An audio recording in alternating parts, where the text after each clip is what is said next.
In example 2, we need to evaluate each one of these expressions, and we're going to do each one separately. Remember your order of operations, so if you need to review that, please do that right now. In example 1, I went over some of the ways that you can remember the order of operations, either using PEMDAS or GEMA. Either way is cool. So let's look at the first one here. In the first one, we've got some parentheses. So those are grouping symbols. We want to do what's inside the grouping symbols first here. So we're going to leave the 7, and then we have 13 minus 8. Well, 13 minus 8 is 5. And you'll notice here that a sign is missing.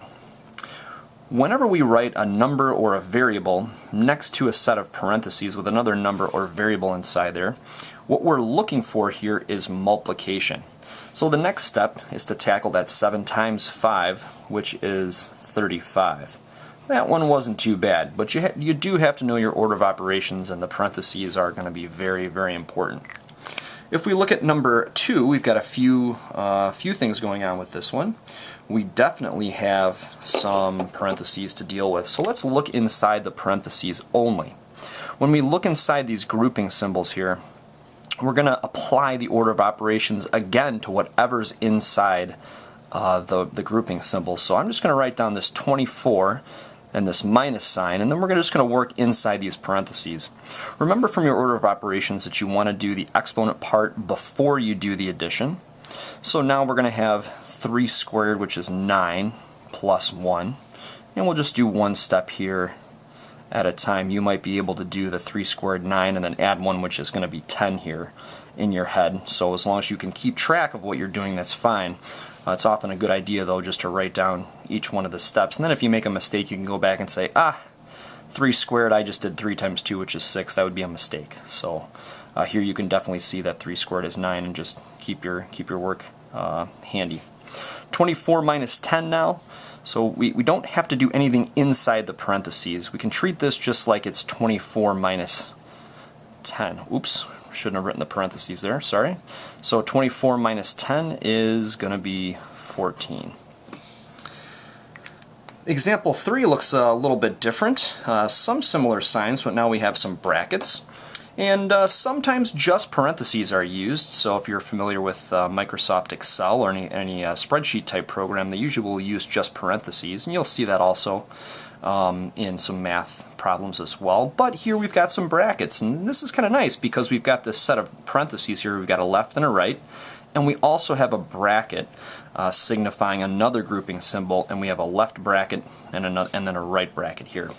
So if we look at these grouping symbols, the inside most grouping symbol is going to be this 8 plus 13 part. So what I'm going to do is write down everything else just exactly as it appears, and we'll just simplify the 8 plus 13 first. And I think that's 21. We don't need to actually use the parentheses at this point because there's nothing else to do inside here. So we could rewrite this as just 30 minus 21 if you prefer. And then we're going to do inside this grouping symbol here next. So we've got 30 minus 21, which is 9. And then 2 times 9, which gives us 18.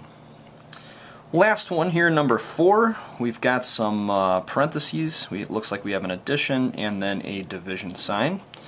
So we'll look inside the parentheses first, and in this case we could do each thing inside the parentheses all in one step. If you prefer, you can do the left one first, then the right one, but it's kind of easy to do both of them at the same time, and that is definitely allowable.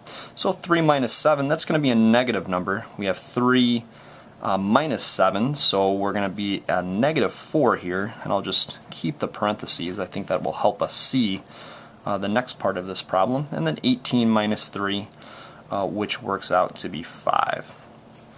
The next step is to do the division. We want to do the division before we do addition. So we'll take this, and this is going to be negative 4 divided by 5. If you want to write it like this, you can. That's just 4 divided by 5. Or if you're comfortable with a calculator, 4 divided by 5 is also 0.8. And remember that negative sign right here. So if we take away 4/5 from 14, we'll have 13 and 1/5 left. or sometimes this answer will be written as 13.2. This problem is out of context. We don't know what this is referring to. This could be the cost of making a screwdriver, or perhaps a bill of sale or something like that, in which case you'd want to use dollars, but we just don't know. So it could be 13 1/5. That might be a good representation of this value, or 13.2. Either one would be correct.